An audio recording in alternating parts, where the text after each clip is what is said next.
Good evening, everybody, and welcome to Solihull Sixth Form College's Introductory Parents Briefing. I'm going to hand over to Vice Principal Jamie Stadden, who's going to take you through this presentation. Thank you very much, Bev. Yeah, so first of all, I'd just like to welcome you all this evening. I think one of the benefits we have over the last 18 months is that we've all become a bit more familiar with using systems like this, so Teams online event, which hopefully is more accessible for you without having to travel into the college to be able to share information like this with you. So yes, as Bev said, my name is Jamie Stadden, Vice Principal at the college. I'm joined this evening by Louise Dale-Barron, who's one of our assistant principals. And really the purpose of this evening is just to welcome you to the college as parents and to share some key information with you, which hopefully will be able to support you in supporting your son or daughter during their time at college. So in terms of the session this evening, we are just going to run through some key information, our duty of care, which we share for students, a little bit of an introduction to a new Arbor system. At that point, approximately, I'll be handing over to Louise, who will run through kind of the expectations we have of students, some of the assessments, and the way we conduct assessments throughout the 2 years that students are with us, and also the support which we have in place for students.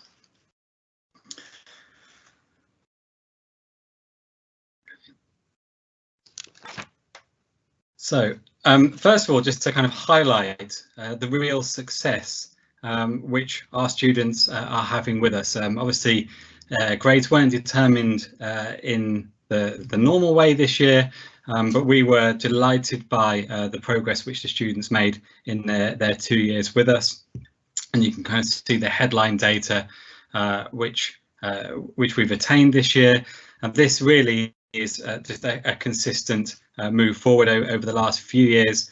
We were very pleased that we had Ofsted visitors just before we went into lockdown, and they recognised really the progress which we've been making over the last few years, which is clearly showing in the results and the outcomes that our students are attaining.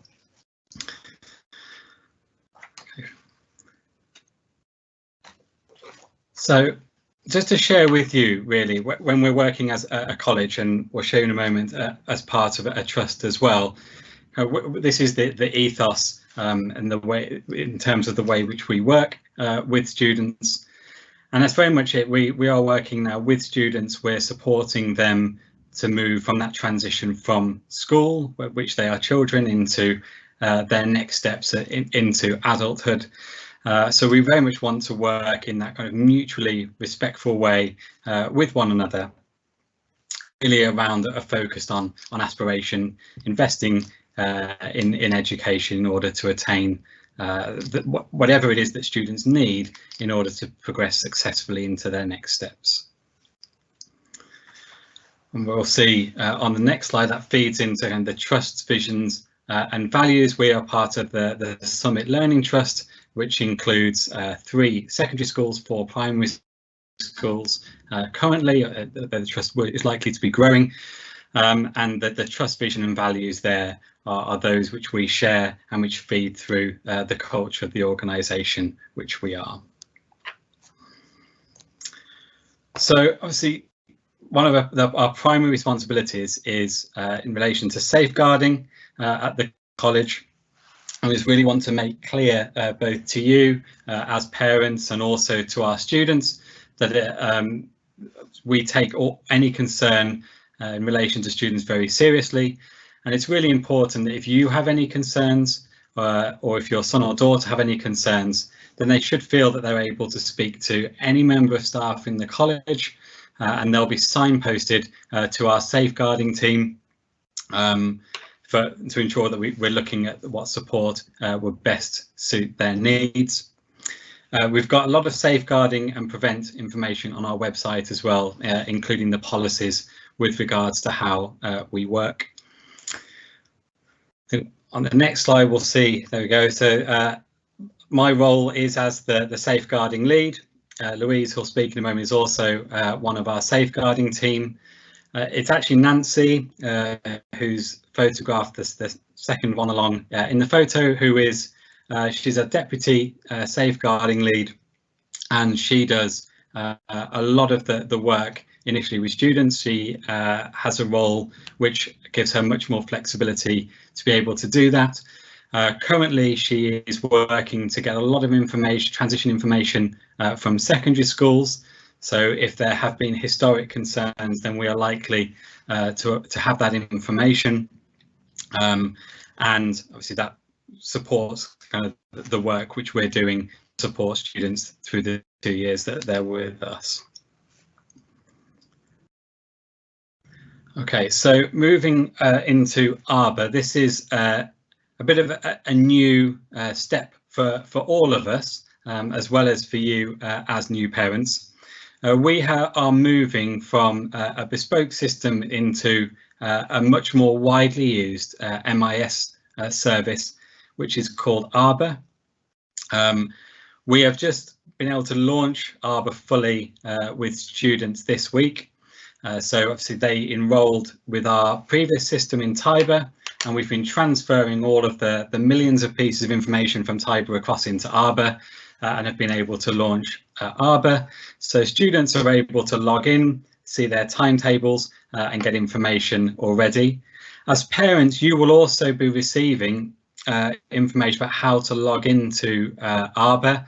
We're anticipating that you will get this by the early next week. If you haven't done so already, we're just transferring still some of the contact details across from Tiber, which will trigger that email communication to you. And this just shows that when you log into Arbor, the dashboard, which you'll see to give some key information about your son or daughter, you'll be able to see when they're expected to be in college, you'll be able to see their attendance, you'll be able to look at behaviour concerns. So if we go to the next slide, Bev, I think a summary. So yeah, within the parent portal, this is what you will be able to see and do. So the basic information about students is there. As parents, you'll be able to amend any details, contact details, for example, within that, be able to give consent without having to contact anybody at their college. It will be able to work directly into the Arbor system. Hopefully there aren't any behaviour concerns, but whether there's positive behaviours and staff recognise those, you'll be able to see those in Arbor. You'll be able to track the progress that they're making in assessments throughout the 2 years. And when we get to scheduling exams, you'll also be able to see their exams timetable and to obviously support them in getting there on time. So I think we're quite excited about the Arbor system and what it will offer to us. Obviously, we do apologise, there's been a slight delay at the start of this academic year as we get those settings all set up, but you will have access to that very shortly if you don't already have that. But I will say that your son or daughter now does have access to that system. One thing I didn't mention is also that it's available in an app, which is you can download from your app store. So you don't have to go online today, you'll be able to do it through an app, and you can get notifications to set up in the app as well. So what is the one thing that Arbor does show is attendance. For us, this is, I suppose, really key for you as parents to support us with attendance. As I said, the Arbor app will allow you to see live attendance. As attendance marks are entered, you'll be able to see whether students are marked present or absent, and obviously in the event of an absence, to be able to support us in recognising whether that is a known absence, and if it isn't a known absence, obviously support us in getting your son or daughter back on track with their attendance. Attendance just has a direct correlation with attainment. It may be obvious to state, but there's a lot of data that shows to support this, and when you look at kind of students by their attendance band and look at the progress they make in relation to national average performance in their subjects, it really is quite a significant difference. So we do have attendance officers in college. So if there's unknown reasons for attendance, they will proactively contact you as well as your son or daughter if there is any concern. But yeah, we do ask you to monitor it. If there is a genuine reason for absence, and obviously those do occur, then students need to report that absence, and they can do that via our website by going to the student zone and reporting their absence. So if they are ill, for example, maybe they have an interview at university and they need to report that reason for that absence, then they should do that through the option on the website. At this point, I'm going to hand over to Louise. It's going to take us through some other information for you. Hi, good evening, everybody. I'm going to go through with you a little bit about day-to-day life at college. So I'm just going to share the first couple of slides with you, which are about expectations. So we've shared these with our new Year 12 at the start of year. So you'll be familiar with a lot of these from the school that your son or daughter has come from. And obviously at a college, like Jamie said, we're kind of different because we're kind of halfway between school and university. But obviously we still have expectations of our students. So we go through our expectations of students around college, and you can see some examples there about how we like our students behave around college, but also in class as well. So in class, similar kind of expectations to at school, coming to lessons prepared, and getting students to get their bags ready the night before, having all their equipment with them. That can be a real support to them initially as they're settling into their new timetable at college, and making sure that they arrive on time to lessons and ready to learn. Part of lessons obviously is in the classroom, but a big part of learning at sixth form is what our young people do outside of the classroom. Students who are going to be successful need to do additional work outside of class, and we expect students to do 5 hours of independent study per subject per week. If a student's doing a BTEC or cash programme, that would be 15 hours. So that additional work that students do outside of the lesson is really, really important in helping them understand what they've learned in the lesson, building on their knowledge and skills so they can move on through the course. That independent study, that's not just homework.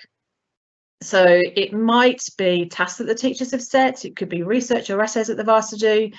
A big thing that students do need to start doing, and your support would be much appreciated with this, is organisation. Organisation with their subjects is really, really key. So students need folders, line paper, and as simple as it sounds, but just filing notes at the end of each day can make a big difference to their organisation in the future, and also when they come back to revise. That can form part of independent study, as can doing things like listening to podcasts, watching videos, TED Talks, anything like that that's going to deepen their understanding of the subjects that they're taking is really, really important, like I say, to move their progress on. That independent study will improve their knowledge, and that will help them see better outcomes through assessments. So over the course of Year 12, we do regular key assessments with our students. They are really important for us to help track progress, and also for our students to see how they are doing. And we use the key assessments to help us inform the next steps. So the majority of our students will apply to university, and to apply to university they need a predicted grade, and the key assessments that we use in Year 12 are a really fundamental part of that in helping us understand where they're going to be at the end of Year 13. There are 5 key assessments in Year 12. In the 5th key assessment, which happens in May, is a formal examination, and that's really important for progression into Year 13, and we release those results towards the end of May. BTEC students will have a combination of continual assessment and external assessment over the year. So obviously students are settling in, and to support students we have a behaviour policy. Now that behaviour policy is talking about rewards, praise, as well as support we put in place for our young people if they need a little bit of help getting back on track. So this slide here is a summary of the processes that we have in college to support our young students to get back on track. So they start off with informal interventions and then go through to formal interventions. And you can see there the different stages. There are different people within the organisation who will get involved to support the young person. So one big part of us at Solihull Sixth Form is just recognising that what makes a young person successful is not just about the subjects that they do. It's about developing them to have the skills and the mindset to be successful at sixth form.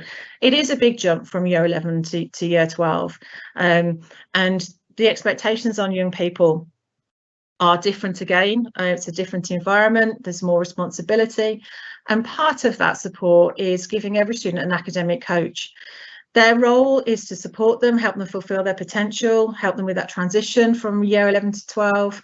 They will be monitoring progress and attendance, and they are a really key person at college, because they'll be the one who are writing the references for UCAS or apprenticeships or employment. They are your first point of contact for any issues. I've put there on the slide the format of the email address, so it's their first name with a full stop and surname at solihullsfc.ac.uk. That's how you can contact them. Part of academic coaching is one-to-one sessions with the young people over the year, where it's an opportunity to sit down, check in with them, see where they are, set targets for where they're going to be moving towards. But also within that, we have group coaching sessions. So those group coaching sessions cover a range of different topics, and part of it is helping students settle into their studies. So, for example, next week, we're going to go through revision skills, because year 12 will have assessments coming up soon, and we're conscious that it may have been a while since they've done any form of assessment. We structure the academic coaching programme through the VESPA framework, which you can see there. So that's vision, effort, systems, practice and attitude. This is a really important framework for us, because to be successful at A level and at BTEC or Cash level 3 really does depend on habits, routines and attitudes and approaches to study. And it's those behaviours that will really determine results. So we try and develop this mindset which will help prove a success. So when we're sharing it with the young people, we try and explain so they can understand what the different aspects mean. So vision, what we want students to be able to work towards is to know where they are going. So what do they want to achieve? So that could be a short-term goal, that can be a long-term goal. So where do they want to be? So that's the vision element of VESPA. Effort, how much effort are they putting in? And we like our students to be realistic about the amount of effort that they're putting in. And part of that as well is the amount of independent study that they do as well, and the variety and range of independent study that they do. Systems, that's part of the organisation that I've already spoken about. Practice, developing the skills. So practice can be things like going through past papers, exam questions, anything that they're going to do to help consolidate that knowledge that they have learned. And then attitude, so how are they responding to setbacks, what's motivating them. So we use that framework through the academic coaching sessions, and then we also use it in the one-to-ones as we're talking to the students about how they're doing and where they want to be, and perhaps setting targets around those different aspects of VESPA. So I've mentioned about independent study. So we have our learning resource centre. So we've actually got over 200 PCs, and you can see there we've got a range of silent study spaces, study rooms, search stations, but also we have a huge range of fiction and non-fiction texts in our library that students can borrow, and also course materials for every subject that we offer. So it is a big resource that we have in college. We do acknowledge as well that sometimes things can be a bit tricky for our young people, and we're really proud that we are able to offer a college counselling service to our young people. That's a professional counselling service. They are qualified counsellors. That is something that students can access at any time. They do need to self-refer, and those counselling appointments will take place around the timetables. We also offer bursary fund and free meals. So these are costs to support associated with learning. So that could be travel, equipment, meals, laptop and so on. The fund is given to us by the government, and it may just form a contribution towards the costs. So students do need to apply at the start of year 13 and again, start of year 12 rather, and again in year 13, and provide evidence of their household income. If they did receive free school meals at school, they're very likely to get them here. We are linked in with ARBA. We are just about to launch the bursary application system. I know we've got lots of information already with the admissions office about students who intend to apply for it. They'll get further information shortly about how to actually go through that and upload their evidence. If in the meantime we have any students who are eligible for free school meals, we can give them payment for that in the form of a token so they can get meals at college prior to that application just being finalised and going through. Careers and employability, one of the things we're really proud of at college is the progression and the variety of different routes that our students go to. We have a careers officer in college who is available, an employability officer who's also available as well to offer advice and guidance. So currently, for example, for year 13, we have a range of universities who are available to give one-to-one support for their personal statements as part of their UCAS application. So we get lots of people in and supporting our young people as well. We also promote lots of different work experience or job opportunities, internships and so on through the career service as well. We have employment seekers program as well, so there's lots that we do, and towards the end of year 12 we have a careers and HE fair where we have universities coming to visit us and apprenticeship companies coming to visit, so lots of information sources for our young people there. So for you, obviously there's lots going on in college, so you can keep updated in a variety of different ways. So the Parent Zone on the website has key information, dates for your diary. Please do check that regularly for the dates, but also one way that you can keep up to date on a more regular basis, perhaps if you're connected to social media. We are on Twitter, Instagram and Facebook. You can see there how you can connect with us. Bev, who's with us today, is our marketing coordinator, so she does lots of communications out on there that you will want to be kept on top of. So some dates for your diary then. So we have parents meetings, so we have an afternoon and evening session. So the first one is on Tuesday the 9th of November, and then we have one towards the end of year 12 in May after students have done that final assessment in year 12. Next week, between 5 and 7, there is opportunity to book a meeting with your son or daughter's academic coach. This is for if there's any significant issues that we're not already aware of that may affect your son or daughter at college. There will be opportunities further on in the year for general conversations with your son or daughter's academic coach. This is just very specific if there's anything significant that we do need to know about. Booking details for that will follow, and how to book a point with that. But yes, we're really looking forward to working with you this year and helping your son or daughter settle in and on their journey to wherever they're going next. So I'll hand back to Bev now in case we've got any questions. Thanks, Bev. Thanks very much, Louise. Right, okay. We do have some questions. I'm going to direct the first one to Vice Principal Jamie Stadden. And that's about Arbor and when students, when parents rather, can expect the emails to be sent out. Yeah, so we are in the process of doing this now. Just the volume of kind of data which we're transferring has meant there's been a bit of a delay to doing this. So as I say, students had their login information yesterday, so all students were able to log into Arbor. Some parents may have received this yesterday. I think that was a heavy bias to those in year 13, just due to the way in which we transferred the information across. If you haven't had an email yet with the information of how to log into Arbor, so you will receive this, we would anticipate, by kind of early next week.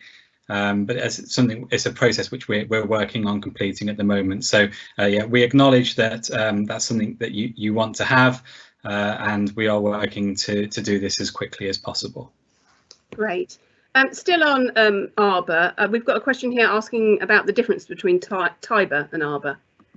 Yeah, so they are two different systems. So historically, the college used a system called Tiber, which was a system which we built ourselves. Tiber has reached a point, unfortunately, where time has caught up with it. It was quite a dated system which was becoming difficult to be able to support moving forwards. And so as a college, we've needed to move away from Tiber, and we're moving to a different product, which is Arbor. Arbor is a product which is used in over 2,000 schools and colleges across the country. So it's supported in a very different way. It offers a lot of advantages to us as a college in the way that we manage, collate and analyse data in particular. So this year, unfortunately, you were in that point where there's a transition between two systems. So previously we've used Tiber. Moving forwards, we will use Arbor. So yeah, I apologise that if there is a bit of confusion there. It's just that transition from one system to another. Obviously, that won't be happening again for a significant period of time. That Arbor will be the online system which we now use. Brilliant, thank you for that, Jamie. I'm going to ask Louise to come back in now, our assistant principal. We've got a question here about the bursary and when people can expect to hear back about the bursary. Okay, thanks, Bev. So students who believe they're eligible for bursary have already been contacting Michelle Burke, who's our admissions and bursary administrator. She has got all the details of those students. As mentioned earlier, we are about to launch a new piece of bursary software which is linked in with Arbor. We're hoping to have that done really soon, so students can upload their evidence of household income. So that's going to be imminent. I can't give you a definitive time, unfortunately, but that's going to be really soon. And Michelle has all those contact details, so she'll be getting back in touch with those students who've already been in touch with her. Brilliant, thank you. We've got a question here about subject changes. If a student is struggling with a particular subject, can they make a change at this stage? What I would suggest to do first was have a conversation with the teacher to understand where that subject is going, explain that they're struggling a little bit at the moment, so that teacher should be able to give them some reassurance about the course and what's going to be involved going forwards. Subject change is going to be difficult. We have very limited spaces available on some of our courses. If a student is serious about wanting to change a subject, their first point of contact is their academic coach. But unfortunately, we cannot guarantee any subject change is going to be possible. Okay, great. We've got some questions here generally about data around A-level subjects and also the content of A-level subjects. So if a parent wanted to support their young person in their A-level studies, is there a list of topics, for example, that they could get hold of? So in each lesson, students should have been given a course plan or an outline of the course, which will show those different topics that they will be studying. If they haven't had that, then they need to just have a word with their teacher. That's brilliant, thank you. I'm going to bring Vice Principal Jamie Stadden back in now. Bear with me while I just bring Jamie back up on screen.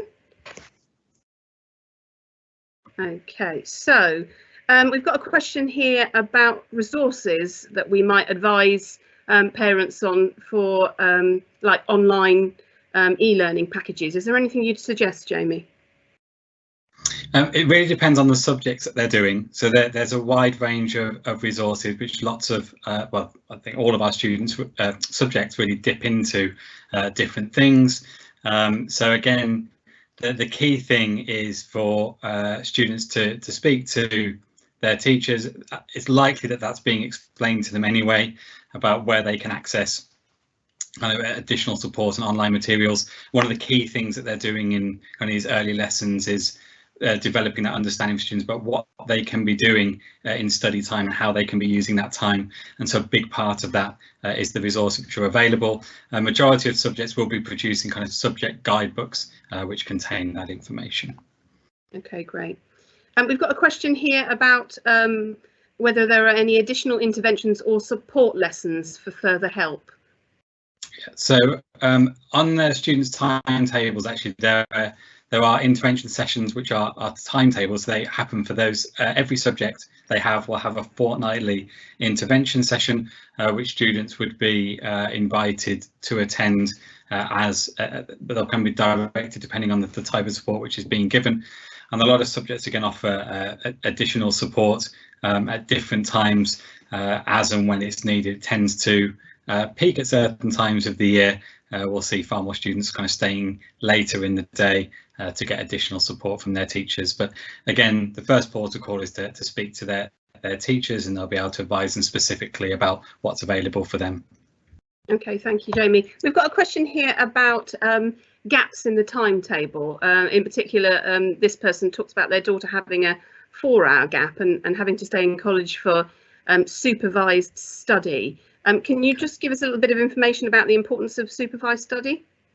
Yeah, so something which we've invested significantly in actually ensuring that students have time on their timetable, which is then staffed and supported, where they're able to have a constructive learning environment to be able to complete their work, but also have access to teachers who are able to provide them with advice and guidance on how to complete their studies and can direct them to be doing different tasks.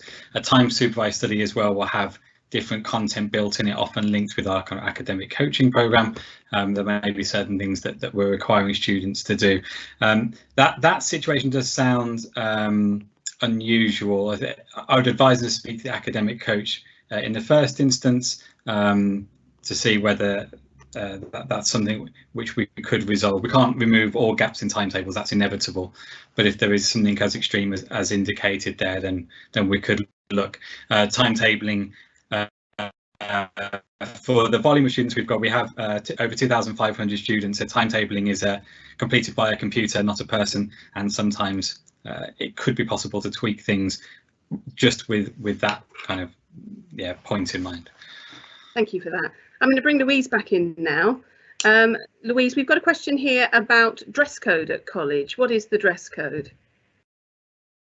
So the dress code at college is students can wear within reason what they like, so nothing that's inappropriate. But one of the great things about the Sixth Form College, and again that transition between school and university, is that individual expression.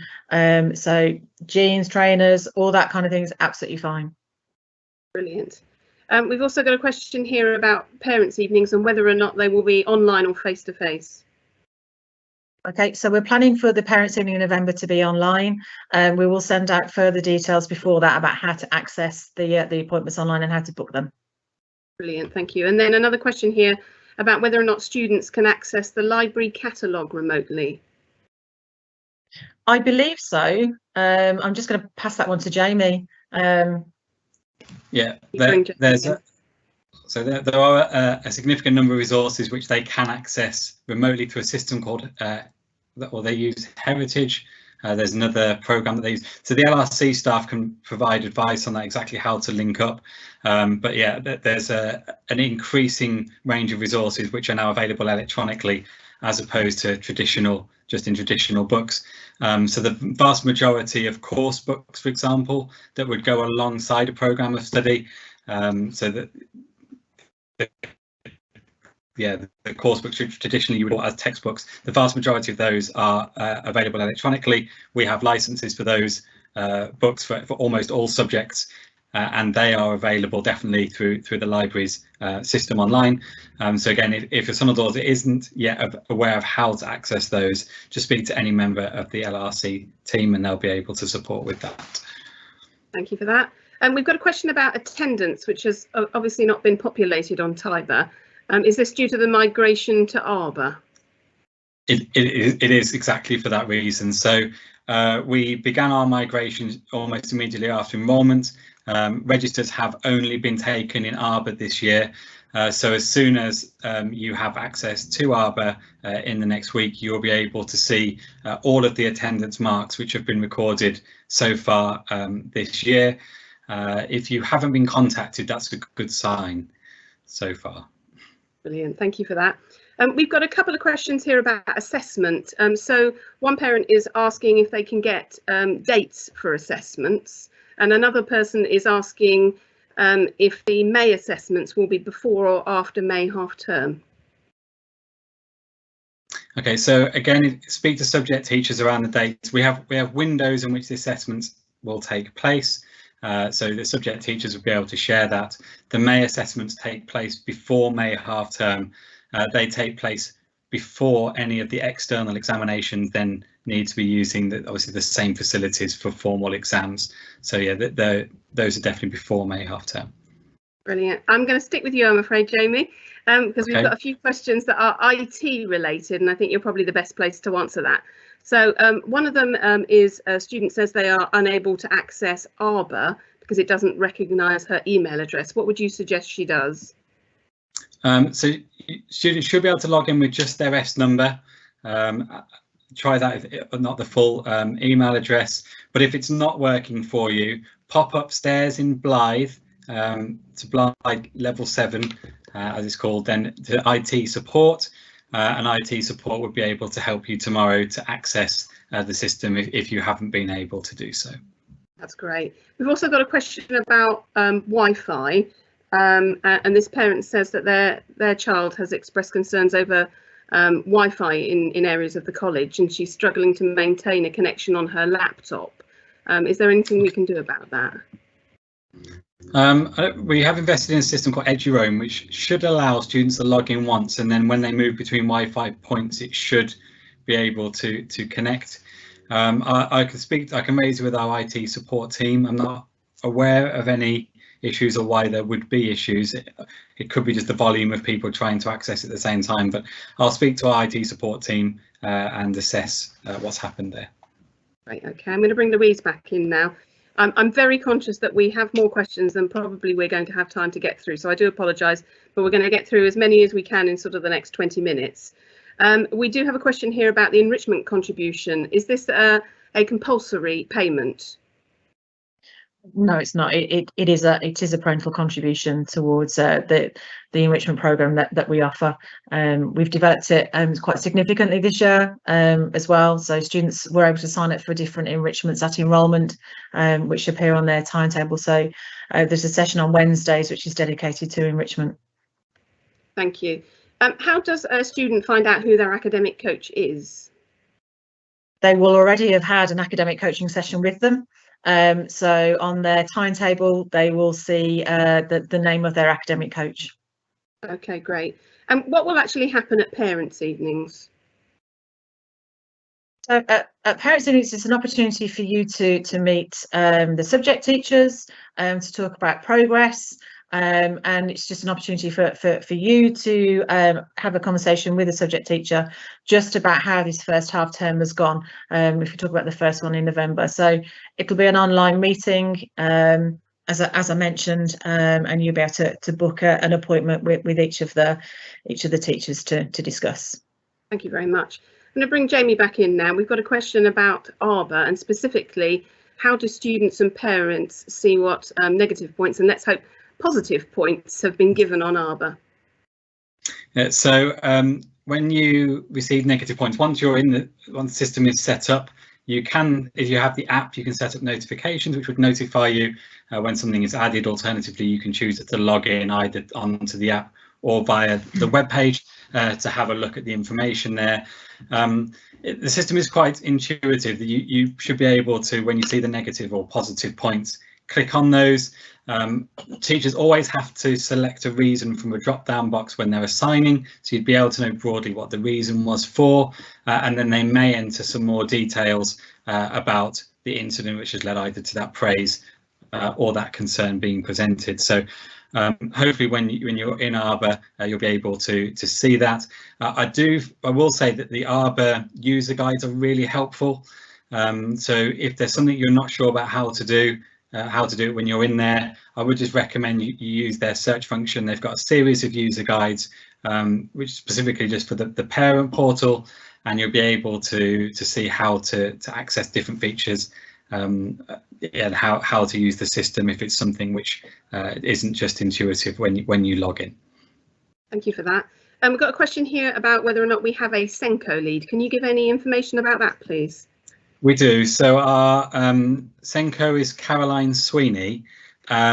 She on applications, when you applied and were enrolling at the college, if you have already expressed that there is an additional learning support need, then Caroline should already have met your son or daughter, and we should have a record of those needs on our system. If that hasn't happened for any reason, I think the best thing for you to do is probably to go through the academic coach in the first instance. As Louisa said, your son or daughter will meet with their coach every week. If they share their concern with their coach in the first instance, then the coach will be able to liaise with Caroline as appropriate, or the rest of her team, and be able to assess what needs are in place and what support is needed. Often it could be as simple as kind of exam access arrangements, so students getting additional time in their exams, and that's, for some students, that's all the support that they need. Others have obviously far more complex needs, and we support those really as required. So yeah, if you're not aware of that already, if you haven't got that link already, just go through the academic coach and we'll be able to point you in the right direction. Great, thank you for that. We've got a question here. Do we have an online learning system? Can you give any information about the virtual learning environment? Yeah, so we've got the virtual learning environment is Moodle. So students will be able to, with their existing logins, log into Moodle. All of the departments have pages on Moodle with varying amounts of information. So some subjects use it heavily, others just use it as a place to store kind of additional resources that students may want to access. Yes, that's it really. I'd advise students to log in, have a look. They'll be able to see what's there, and their teachers will direct them to resources on Moodle kind of as required. Thank you. I'm going to bring Louise back in now. We've got a really good question here about what a parent can do to keep their child motivated, particularly if they've had a disappointing year 11. That is a really good question. I think at this time in year 12, it's really just about encouragement, just encouragement to keep going with the courses, to read around the courses, do the prep work before the lessons, look at different ways of finding out about the courses. So like I mentioned earlier, it's not just about what's done in the lesson. So if they're studying a particular topic, I don't know, so for example, doing psychology, they might find a really interesting TED talk on psychology that they could just watch, and that might just keep them going and just keep the interest going a little bit more. The start to year 12, we know for some students can be tricky as they're trying to settle in, and just acknowledging that, I think that the move from school to sixth form is a big step, but it does get easier. I think the motivation as well is the fact that all of our young people come here because they have aspirations to do really well and go on to great things, and our students do that, and just keep the end goal in mind. Okay, that's fantastic. We've got a question here about what is the average class size? It would depend on the course, but I would say round about 24, 25. Brilliant, thank you. And are textbooks provided for each subject, or is it just online? Most subjects will provide access to an online textbook. In the library, we do have hard copies of textbooks as well that students can loan and borrow. That's fantastic. Bear with me, sorry, I've just lost my... There we go. How often will students be assessed for their A-levels? So how many sort of key assessments are there? So in year 12, there are 5, so they're roughly every half term. Yeah, so there are 5 in year 12. Brilliant. I'm going to bring Vice Principal Jamie Stadden back in now. We've got a question here about a DBS check, which is required for some courses for placements. How is that paid for? Is it parent pay or? Yeah, so it will be through the parent pay function. So hopefully, if you're doing a course which requires the DBS check, your teachers will have talked you through this. There's a process which you need to go through, which involves kind of working with our HR department as well, who process all of the DBS checks for our staff. So yes, it will be an option to do that through the parent pay system. But again, the best person to speak to is the relevant subject teacher who will be supporting students in completing their DBS. Brilliant, thank you. We've got a lot of the same questions repeated over and over, so I'm just scrolling down to find, there we go. Let's see, will timetable changes after each term, or will it stay fixed for the 2 years? I think they don't mean each term, I think they mean each year. So it definitely remains fixed through each term for the first year. Our intention is that students will have the same teacher in their subjects across the 2 years. Times that could change when they go into the second year. It may stay the same. That's not determined. We do try and keep the same teacher. That's not always possible, often because there's a change in teaching staff between 1 year and the next. Sometimes if we were to lose students on a particular course, so we may not be able to justify having the number of classes from year 12 into year 13. So it's not always the case, but it is something we do try to prioritise when timetabling for year 13. That's great. We've also got a question here about whether or not there are likely to be any changes to end of year exams. And for example, are some topics likely to be dropped?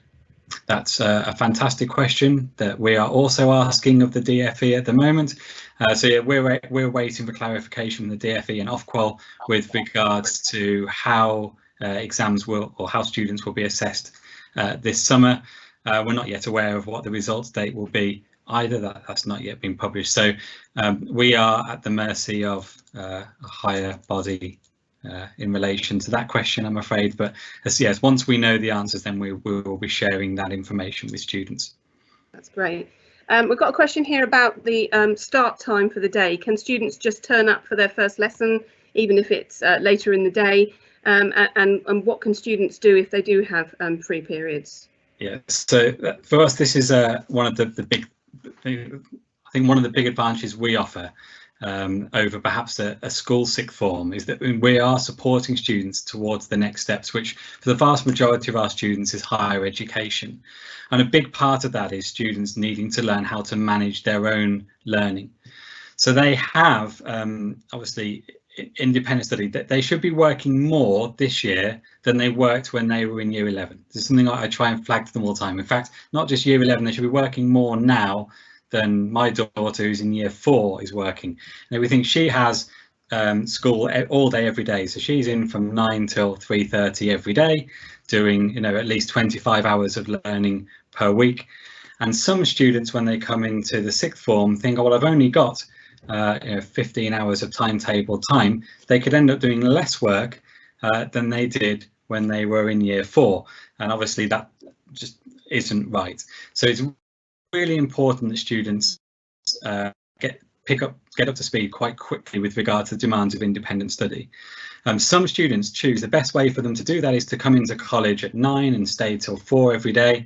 And we've got a large range of learning in places where they can go and study within the college. So we've got a large learning resource centre. We've got another IT study room. We've got some less formal spaces where they can choose to be working as well, particularly if they're wanting to work collaboratively with other students. So there's lots of space for them to do that.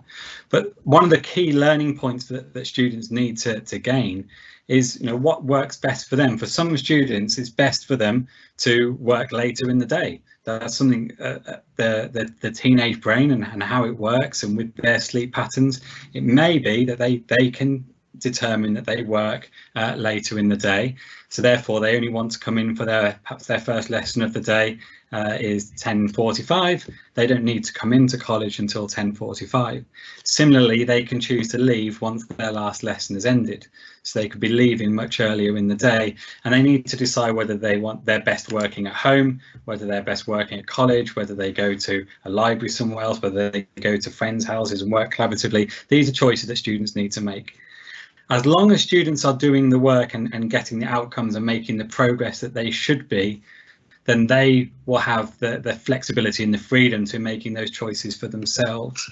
It's only if we start to have concerns about independent study work not being completed, for example, then some students we may place sort of greater restrictions on and expect them to spend more of their hours in college, so we can ensure that their work is being completed as it should be. So yeah, we're really wanting to kind of develop students' independent learning, for them to develop that maturity around managing their own study. And I think that's an important part of the time that they're in sixth form. So we look to support that. We try to support them in managing that time. I say it's only where they're failing to do that will we intervene more strongly. Thanks very much for that, Jamie. I'm going to bring Louise back in now. We've got a question here about trips that might be arranged. Could you provide any information about that? Yes, obviously the last 18 months or so, things have been quite restricted with regards to trips. So there are some courses which would very much like to be taking students out as and when the time is right for a trip and it's feasible, then students will be informed of that. But trips generally tend to be subject by subject rather than whole college or school things that you may be more familiar with. Great. Are you able to give any information about enrichment? At the moment, enrichments in some cases aren't appearing on timetables. So if the enrichment's not on a timetable, that means that a timetabled enrichment has not been signed up for. Some of our enrichments fall into the Wednesday afternoon timetable slot. Some of them don't, and you sign up for them when they're advertised. So, for example, we have a sport for leisure programme. That won't appear on a timetable, and students can sign up for that when it's advertised. If there's nothing on the timetable, it means that a student isn't enrolled on it at the moment. Some enrichments do have spaces on, so students can still sign up to enrichments if they want to. Brilliant. We've got a question here about the extended project qualification.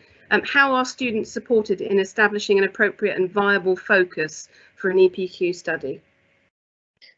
So we have a really strong team of EPQ teachers who are very experienced with EPQ, and they will be guiding the students through the process of EPQ. Obviously, EPQ, given the very nature of it, it's a very independent piece of work, but they do have an EPQ member of staff to support them through that. Thank you. We've got a question here. My son is doing a BTEC level 3. Can he do A-level Spanish as well? No, the BTEC level 3 extended diploma, that's the same amount of work as doing 3 A-levels. We'd recommend that a student just focuses on the main programme and study to get the best outcomes on that. Okay, that's fantastic. Bear with me again. I'm scrolling through some repeat questions and trying to find the new ones. Bear with me. Quite a few of the questions have been asked repeatedly, so I'm just trying to get onto new topics. Bear with me. Let's have a look. Gosh, they really have been repeated. Bear with me. Okay. What about parents' evenings for year 13, please, Louise?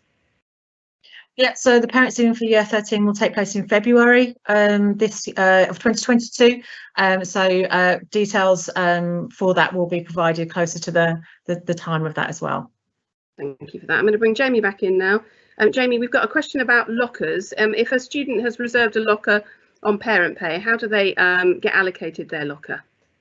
If they go to student reception will be able to support them with that. So student reception is located next to our main reception. Students hopefully will know where that is from their induction programme, but yeah, go there and they'll be able to help. Okay.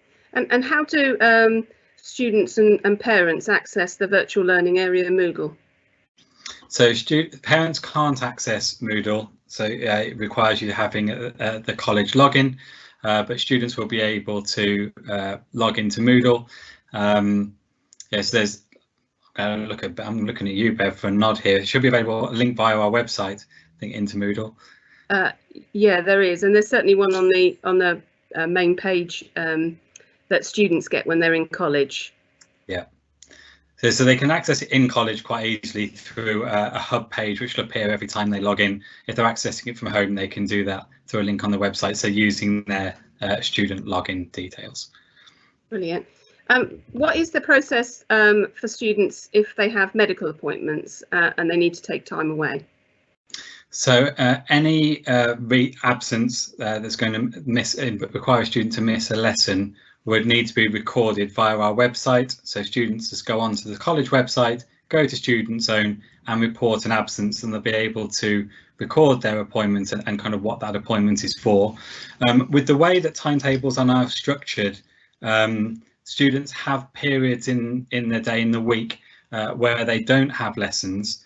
So obviously we recognise some appointments may already have been made before students got their timetables and they need to be seen through, but we would just really encourage wherever possible that students now try to get appointments which sit outside of their lessons, so it minimises the impact on their learning. Yes, that's really the best thing to be doing moving forward, but if it's unavoidable, just report the absence through the website. Thank you for that. I'm going to bring Louise back in now because we've got a question about parents' evening. It's a bit of a technical question. Can two parents log into a parents' evening at the same time from different venues? Yes, they can. So the software that we use was upgraded last year. So initially that wasn't possible, but yes, that is possible now. Brilliant. And we've got a question here for parents saying they would like to meet their son's teachers, and is that going to be possible? Yes, it'll be possible to meet them at the parents' evening in November. If there's something specific that you'd like to discuss, the best first point of contact is the academic coach. Thank you. We've got a question here that I'm probably going to answer myself, actually, because it's about first aid. And although I'm not a first aider anymore, I have been a first aider in the past. It's a question about an allergy and a student needing an EpiPen. We do need to know about that.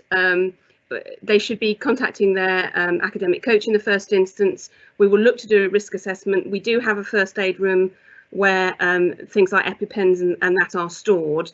And our first aiders all do need to know that that student has an EpiPen. If they're carrying it around with them, that's absolutely fine. But if they need a place to store it, our first aiders need to know that so that they can get the EpiPen to a student if that is required. So that's fantastic. Let me see, what else have we got here? Again, we've got repetition of questions. Have the class sizes gone up and down from last year? I'll come in, Bev. So Okay. generally not. We actually the era that the college was built means that rooms are really limited in the capacity in terms of the number of students that they can accommodate. We do have a higher number of students this year, and so that means perhaps a higher likelihood of some classes being closer to that capacity than may have been true in previous years. Last year we were very strict, much more rigorous around social distancing requirements, so there may have been a slight effect in some classrooms where we had to review kind of the capacity of some of our classrooms. But obviously that social distancing has now been relaxed in educational settings, so some minor changes, but generally not. Our class sizes are limited by the size of the rooms that we have. Thank you for that. Question here about parent pay and how parents get access to their login. So a parent pay login should have been emailed to you, I think during the summer, really, several weeks ago. So the first thing to do would just be to go back and check your junk mail, perhaps to see if that has arrived. If it hasn't done, then I'd advise you just to send an email to inquiries, and they could resend that if you haven't got that login.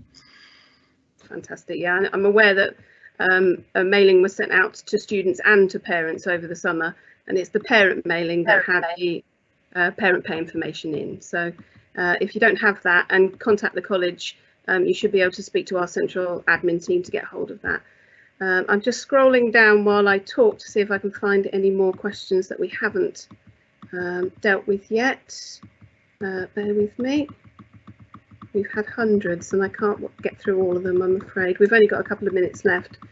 Let's have a look. Can a student choose another enrichment in year 13, or do they have to stick with the same one? So we'd encourage them to choose something new, experience something different when going into year 13.